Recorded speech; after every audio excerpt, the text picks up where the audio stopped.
इसे मजाक न समझें। ऐसे कई लोग हैं। दुर्भाग्य से कई लोग सुस्ती और जड़ता का आनंद लेते हैं। अशुद्धियां समय के साथ इकट्ठा हो जाती हैं और आप भारी हो जाते हैं, शरीर और सिर दोनों में। तो भोजन ऊर्जा के लिए, लेकिन हम ऐसा भोजन बना रहे हैं आमतौर पर खाने के 1 से 1.5 घंटे तक, ये शरीर की ऊर्जा को कम कर देता है।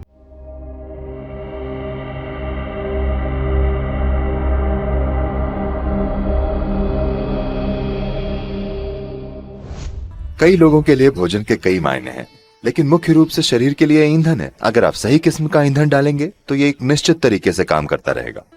अगर आप गलत किस्म का ईंधन डालेंगे तो किसी तरह से काम चलाएगा। मैं ये नहीं कह रहा हूं कि इस तरह से खाएं या उस तरह से खाएं, बस प्रयोग करके देखें। ठीक है, बस प्रयोग करके देखें।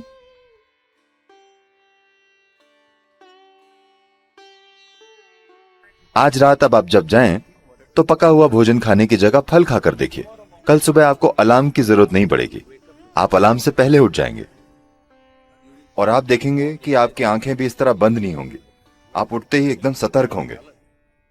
लोग ये नहीं जानते कि अपने शरीर में बिल्कुल आराम से होने का क्या मतलब है। दुर्भाग्य से 95% लोग ये नहीं जानते, क्योंकि आप गलत तरीके का ईंधन डालते हैं। आप इस शरीर को हवा की तरह रख सकते हैं। आसानी से ये आपसे आगे रहेगा, आपको इसे खींच कर नहीं ले जाना पड़ेगा। तो आप अच्छे से जानते हैं, सबसे आसानी से पचने वाला भोजन फल है। पाचन का अर्थ है जठराग्नि, यानी पाचक आग।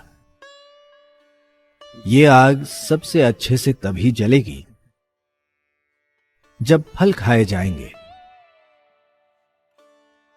सिर्फ वे लोग जो जड़ता में खुश हैं,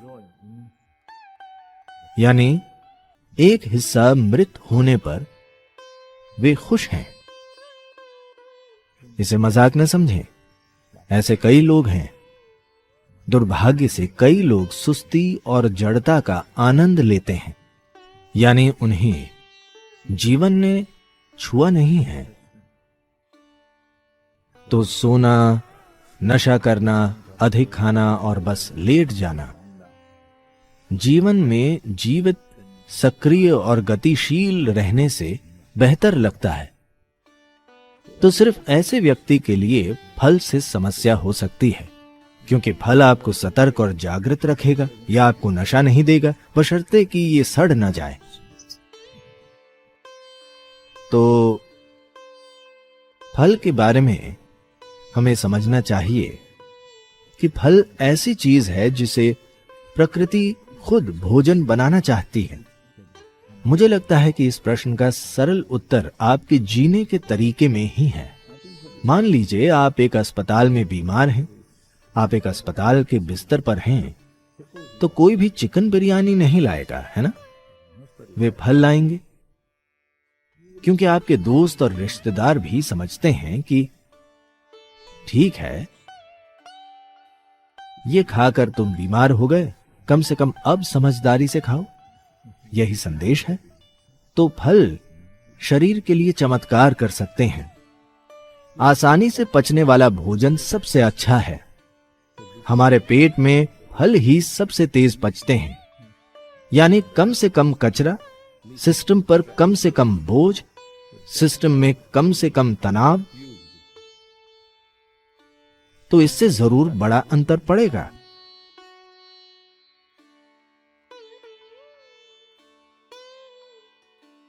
ये खाने के 4 आयाम हैं और पूरी प्रक्रिया है। भोजन करना, पाचन, समावेशन, मल त्यागना।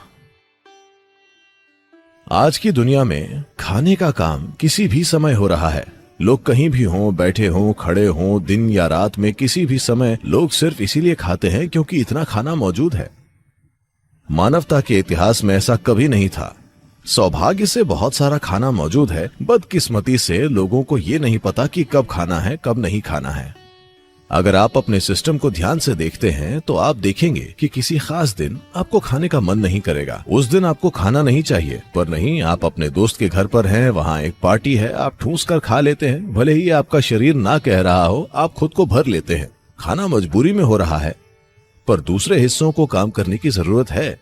जब हम पाचन कहते हैं, पाचन पूरी आहार नली में होता है, न कि सिर्फ पेट में। समावेशन भी पूरी आहार नली में होता है। अब सफाई सिर्फ आहार नली के जरिए ही नहीं होती है, सफाई को कोशिका के स्तर पर भी होने की जरूरत होती है। अशुद्धियां समय के साथ इकट्ठा हो जाती हैं और आप भारी हो जाते हैं, शरीर और सिर दोनों में। अगर आप खुद को साफ नहीं करते तो समय के साथ ये इकट्ठा हो जाएगी। तो सफाई का प्रोसेस एक जरूरी बात है। भारत में हमने चांद के चक्र का 11वां दिन तय किया है जब आपको उपवास करना चाहिए। अगर आप उपवास नहीं कर सकते तो आप कुछ बहुत हल्का लेते हैं। इसे फलाहार कहा जाता है। इसका मतलब है आप सिर्फ फल खाएंगे, क्योंकि फल ऐसा पदार्थ है जो लगभग 90% पानी है और आपको पानी को खाना चाहिए, पीना नहीं चाहिए। ये यौगिक विज्ञान है। जहां तक मुमकिन हो आपको पानी खाना चाहिए। आप जो भोजन कर रहे हैं उसे लेकर आपको हमेशा जागरूक रहना चाहिए कि उसमें पानी की मात्रा कितनी है। पर अब आप यहाँ जो खाना खा रहे हैं, आप ब्रेड खा रहे हैं जिसे शायद 1 महीने पहले बनाया गया था। क्या ये कम से कम है? यहाँ तक कि ऑर्गेनिक दुकानों पर भी ये 1 महीने या कम से कम 1 सप्ताह पुरानी होती है। कोई भी वहां जाकर ताजा ब्रेड नहीं लाने वाला। और वैसे भी जिस तरह ब्रेड को बेक किया जाता है उसमें पानी नहीं होता, बहुत बहुत कम पानी होता है। और बिल्कुल आप उसकी कमी पूरी करने के लिए साथ में कोका कोला की 1 बाल्टी या वैसा कुछ रखते हैं। हम यौगिक संस्कृति और जीवन में इसे लेकर हमेशा ही बहुत चिंतित रहे हैं कि हम नहीं चाहते कि भोजन 2.5 घंटों से ज्यादा हमारी पेट की थैली में रहे। 2.5 घंटों में इससे कोई फर्क नहीं पड़ता कि मैंने क्या खाया है, कितना खाया है, इसे दूसरे हिस्सों में चला जाना चाहिए। अगर ये वहां रहता है तो ये आपको सुस्त बना देता है, ये आपकी बोध क्षमता को कम कर देता है और आपका बोध का स्तर, बोध की तीव्रता चली जाती है, जिसे आप नोटिस भी करते हैं। अगर आप कोक या कॉफी या चाय के साथ भोजन करते हैं तो आपको सुस्ती महसूस होती है। बहुत सारे लोगों ने इसे एक आदत बना ली है। लंच के बाद उन्हें सोना पड़ता है।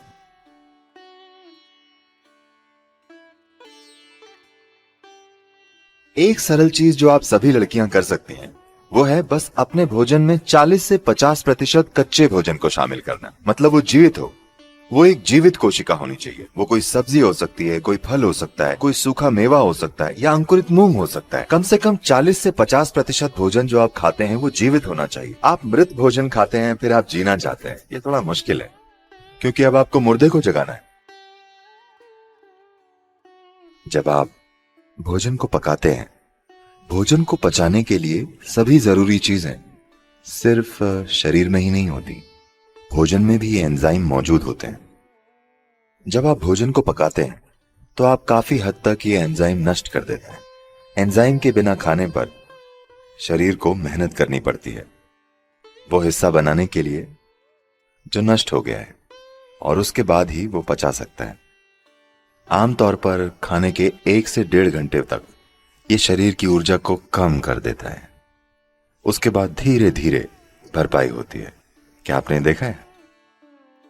तो भोजन ऊर्जा के लिए, लेकिन हम ऐसा भोजन बना रहे हैं कि वो पहले 1.5 घंटों में ऊर्जा ले लेता है, उसके बाद ही धीरे धीरे ऊर्जा देता है। वैसे भी आपका पाचन चाहे जितना भी अच्छा हो, फिर भी आप वे सभी एंजाइम नहीं बना सकते जो पकाने में नष्ट हो गए हैं। सिर्फ कुछ हद तक हम बना सकते हैं। अगर आपकी पाचन प्रक्रिया बहुत मजबूत और अच्छी है तो आप 40 से 50% फिर से बना सकते हैं उसका जो नष्ट हो गया है।